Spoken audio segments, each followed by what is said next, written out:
Magandang tanghali Pilipinas, live mula dito sa Pag-asa Weather and Flood Forecasting Center. Narito ang latest sa lagay ng ating panahon. Pangkalahatang magandang panahon ang ating naranasan nitong mga nakalipas na araw. Kung kahapon isang trough ng isang low pressure area ang nakakaapekto sa may southern Mindanao, ngayon naman ay mayroong tropical wave na makakaapekto naman sa buong Mindanao. Ang tropical wave o easterly wave kung ating ipapaliwanag ay halos katulad ng isang low pressure area. Ngunit nagkakaiba lamang ito sa kaulapan dahil ang tropical wave nakahilera ang mga kaulapan mula hilaga papatimog.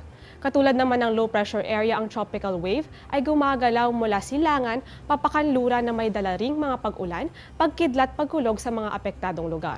Dahil sa tropical wave na ito, makakaranas na maulap na kalangitan na may mga mahina hanggang sa katamtamang mga pag-ulan, pagkidlat, pagkulog sa may Eastern Visayas, Caraga, Northern Mindanao, Zamboanga Peninsula at damay na rin dito ang Palawan at Sorsogon.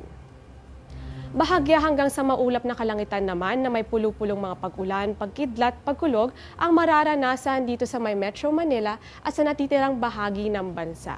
Samantala, mahina hanggang sa katamtamang hangin naman ang iiral sa buong kapuluan habang magiging banayad hanggang sa katamtaman ang magiging lagay ng baybaying dagat. Huwag kayong aalis dahil magbabalik kami matapos lamang ang isang paalala.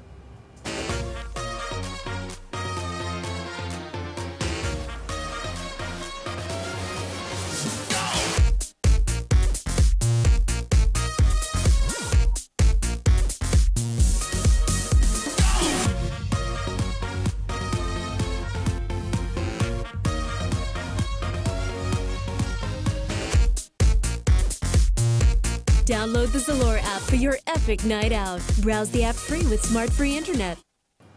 Nabanggit kanina na makakaranas ang bansa ng maulap na kalangitan na may mga pag-ulan. Kaya naman silipin natin ang temperatura sa mga pangunahing lungsod sa bansa. Unahin na natin dyan ang Metro Manila na magkakaroon ng minimum na 26 degrees Celsius at pwede namang umabot ng 34 degrees Celsius.